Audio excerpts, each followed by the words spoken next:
Hey guys, Tightrope here, and in this video I'm taking a closer look at some of the vehicle pathfinding changes from the Emerald Bear patch. So we're taking a look at the new end of movement functionality added to vehicles this patch. So I believe the goal here was to try and smarten up your own inputs so that you don't accidentally drive too close to obstacles, and then once you're really close to the obstacle you might have to make some really awkward turns with your vehicles, slow everything down a lot. So say we right click on the cliff. See how it gives me an input to go here instead of right jamming myself into the cliff, and you can jam yourself right into the cliff. You can get closer in. Some manual clicks, especially once you're in there, once you're deeper in. So you can get in closer, but the end of movement system is kind of stopping you short. So you still got a little bit of wiggle room, so then you're free to maneuver and easily path around. Maybe as well when it comes to multi-vehicle maneuvers. So I click here on the tick, just short of actually having the selection box on. See, it stops my movement short here, so that I'm not going to jam myself right into it. Still give myself some room to get around the corner, maneuver around it. So I believe that is what the end of movement functionality is doing, stopping you from jamming your vehicles right up against things that would then cause you pathfinding issues trying to path around them. But you can, I think, still jam yourself in. Like for this cliff, I think if I click right in the middle of it, I can drive right into it. Clicks close to the edge, which is probably closer to where you would be given movement commands, they get stopped short, but clicks right in the center will jam you right in there. Interesting look at the end of movement. Another vehicle movement change I wanted to demonstrate is called front-facing movement preference. It does what it says on the tin. Say I wanted to drive this tank to this side of the buildings. Now, to get there, reversing around the corner would be a shorter distance and would actually be faster. But myself, the player, I'm not giving it a reverse command to go around there, which I could do. I'm giving it a right-click command. So, instead of reversing this way, it will drive around this way because that's front-facing. So that's what the preference does. If it's not completely unreasonable, it will drive frontally to spots you right-click, because they assume that you as the player know that you could give a reverse command to get there instead, and that will be faster, but you're choosing not to do that. You're choosing to right-click, so it will drive you there straight ahead. There's of course a limit to this. Say if I click here, it will reverse around here, this little distance. But for other things, it will drive you there front on, which is great. Stop you from those awkward situations where you accidentally reverse into battle, which did happen quite a lot in the past. And of course, with rear armor being so vulnerable these days compared to front and side, can't really afford to have that happen. So yeah, front-facing movement preference, bang on, one of the best changes this patch. Taking a closer look at phasing, starting out with friendly on friendly. So I'm going to give a right-click command for this tank to move to over this side of my other tank. So in Company of Heroes 2, what would happen is this tank would actually move out of the way. It would drive forwards or backwards to make this tank have a smooth path through here. But in Company of Heroes 3, that doesn't happen. Instead, this tank will, it'll find its way around. It might take a little bit longer to get around, but it'll muddle through, which I think is probably the better way to do things. I'm personally not giving an order to this tank to move out of the way. And, maybe if this is a combat situation or something, I might get a moving accuracy penalty, or this might move slightly out of range or something if I'm at 40 range, or, it can cause issues automatically having these tanks move out of the way. So I think in general, that is an advantage, I think, in Company of Heroes 3 compared to 2, that giving orders doesn't cause your friendly vehicles to move out of the way. Now when it comes to phasing, there is no way I can phase through a stationary tank like this. You can see it doesn't matter how hard I try, while this tank is stationary, I can't phase through.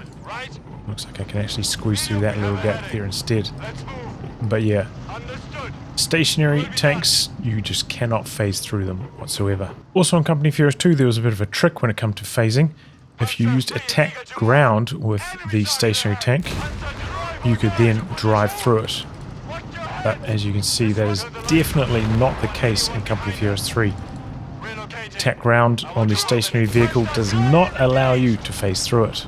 Now I'm going to try phasing while this tank is rotating to see if that counts as movement to allow phasing to happen. So I'm going to get this to spin to the opposite direction. Doesn't look like rotating counts. I cannot phase through a rotating tank. It actually has to be moving for phase through to be possible. So now we're going to try a moving phase through demonstration. I'm going to come through this gap here, see if these guys will drive through each other, coming through this little gap. Very, very minor, just because I think this is kind of maybe a slightly more narrow than it initially appears. So they had to do a tiny bit of phase through. Let's try that again. See how this goes. No, this time they actually got out of the way of each other. So there definitely is a preference to not have to phase through when possible. And as we see sometimes, it seems there's a speed debuff if you do end up phasing through. The tanks seem to move maybe about half their regular rate. We'll see if we can force a phase through here. There we go. By giving some shorter commands when they're right next to each other, could force a bit of a phase through, but it definitely slows things down quite a lot. And this tank trap over here, I think this thing causes quite a few pathfinding issues, because I've done a few tests through this area and this seems to be causing a few movement headaches. Actually saw my P3 sneak through this gap earlier as well. Maybe this tank trap could get a revised position on this map. So trying to do a bit of a light vehicle phase through demonstration here with enemies. See how they handle it compared to bigger boys. Yeah, I mean, I did create a pretty big artificial choke point there with the sandbags as well, because they can actually slot past each other very cleanly on this bridge otherwise. Yeah, it looks like light vehicles can phase through as well. It's not just the big boys. Another vehicle change I wanted to demonstrate is preference to not go around even if path is blocked. So I've set up this scenario again, one that Hans had trouble with in the earlier movement system. And we'll see how it's handled now with these changes. So he got to the edge of the bridge and he was trying to right click across to the side and the path on the bridge was blocked. The truck at the time was moving, but it kind of drove into the center and stopped him from being able to go across. And so still, when this path is blocked and you're at the mouth of the bridge, you'll still try to drive around to the side. Now, I think this problem would be solved with the phase through system now anyway, but we'll see how it goes. We'll drive further onto the bridge. And now we'll try to click in that same spot. And now, instead of trying to back out and drive all the way around, it just drives kind of as close to that point as is reasonable, perhaps expecting that this will eventually be cleared out. And I wonder if I can give a move command to this, if it will actually get out of the way.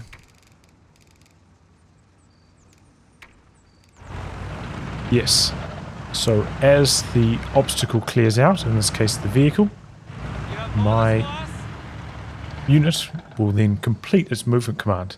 So it's not just driving to the edge, then that's it, the order is cancelled.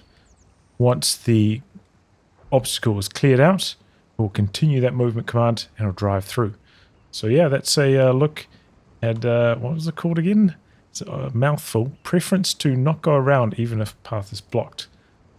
So yeah, temporary obstacles such as enemy vehicles, you know, maybe jamming up choke points. Your tank will just drive up as close as it can to get through, and then once the obstacle is cleared, it'll slide on through. Now I wanted to test how this would handle like a vehicle wreck, because this is like a new obstacle. So we're at the mouth of the bridge again. Try to go around the side. Drive further onto the bridge.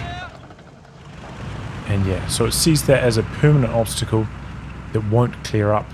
It's not like a live unit that's going to eventually move past and you end up driving around it. So yeah, it seems to handle wrecked vehicles just fine. The final thing I wanted to look at in this video was turning. In my previous video, I demonstrated how much easier it is to flank, but even, you know, like little things are so much easier now with these turning changes. I've got the Stug here, and I'm going to give it a right-click command to move over to here. So you can see it starts driving forwards, arcs its way around, and then drives there head-on. So I believe previously what would happen is it would just stay locked in place, spin until it faced exactly this direction, and then drive forwards. So I feel like this is, you know, a more fluid movement, perhaps more what we'd expect as like previous Company of Heroes games players, this kind of movement. And quite often, you know, you're giving a command, you know, you're in a panic, you're getting shot at by something, you just need to move like a little bit of range out, you know, maybe like 5 range further away to get away. You don't want to be spinning on the spot while you're getting blasted. You want to, you know, get some momentum going, get the acceleration cooking, and get out of harm's way. So I think these turning changes really assist in that. And even, you know, like simpler tasks like just driving around buildings just feels smoother now than it used to. You're not like stopping at that corner of buildings and just absolutely grinding to a halt as you're trying to get around. You can actually keep some momentum. Makes it easier to chase units around corners. When it comes to reversing though, turning doesn't seem to be quite as smooth as it is like driving forwards. I feel like in Company of Heroes 2, going in reverse was pretty much the same as going forwards, but it does seem to be maybe a few more hitches when trying to like flank a unit in reverse. Compared to going forwards, you do seem to end up going a bit slower, perhaps just ever so slightly. A few more little stutters. Still better than it was pre-patch for sure, but I feel like it's not quite as smooth as driving forwards, not quite as fast. So maybe there's a little bit of work to do, or maybe they want reverse to be a little bit worse. You know, I know a lot of people are like, oh, I can't believe tanks are the same speed driving forwards and backwards, it's so unrealistic. Maybe this is their way of giving those fans some service. But yeah, overall, some really great changes to movement for vehicles in this patch.